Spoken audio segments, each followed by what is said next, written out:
So I'm going to tell a story about my mom's father, Isidore Baron Breitkopf, who was a mobster. He was a pretty serious guy. The single scariest person that I've ever known in my life. You wouldn't imagine when you think of the cliche of this sort of doting Jewish grandparent of a certain era. Um, this was not this was not that guy. He was a very intimidating, frightening individual, and my memory of him, the image I have of him in my head is him going like that, raising his hand like he was going to backhand me. Now, my mom didn't take any shit from him. She was willing to put him in his place and was not afraid because I guess she had been dealing with him her whole life. She would never say that his bark was worse than his bite. His bite was pretty bad. So I was always afraid of him. And from a certain point of view, what could have been the most traumatizing story, I have no memory of. So my father got along pretty well with him. Grandpa Baron respected my dad because he saw, he would tell my mom, Alan really works hard. He's really smart. He treats you with respect, whatever, normal stuff, nothing out of the ordinary. But my dad told a story.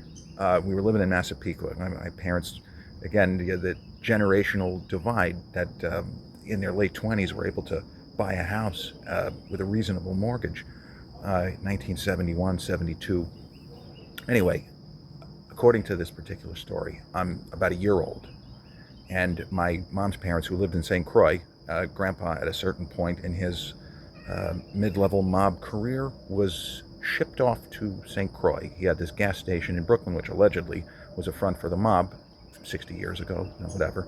And then, you just retired, send the guy to St. Croix. This is better than them rubbing him out. So they would visit once, twice a year. Usually they didn't travel together, my grandparents, but this particular time, Grandma Gertrude and Grandpa Baron were they were together for this story, at least the way my dad and mom then later told the story. So my mother prepared this really elaborate dinner, and I'm in a high chair. I'm maybe a year old. So this is, let's say that this is December 1974. It's something like that. So apparently I'm in the high chair, and Mom prepares this like 6-course dinner just for my father, mother, and my mom's parents. I'm eating like boiled carrots or whatever the fuck I'm having.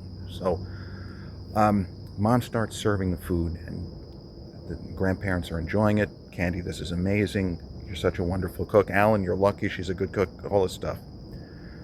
Apparently, 1-year-old me starts kvetching. I start whining and making a lot of noise and banging my spoon down with whatever I'm doing. I'm behaving like a 1-year-old child might behave. So my dad said, you could tell your grandfather was angry that I wasn't saying anything and your mother wasn't saying anything. We were just letting you be, and you're making noise. You're not being that disruptive, though. But I can see that your grandfather, the steam is coming out of his ears, and he's calculating probably what he would do if he had a 1-year-old kid who was carrying on even to this level.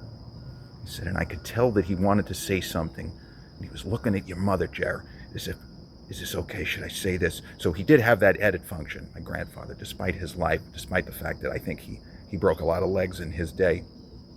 So finally, Grandpa couldn't take it anymore because apparently I'm still complaining, whatever I'm doing. Baron Breitkopf, Isidore. Nobody ever called him Isidore. That might be a death sentence. Grandpa Baron looked at me as I was still complaining, looked at my dad, and goes, if that was my kid, I would rap him one.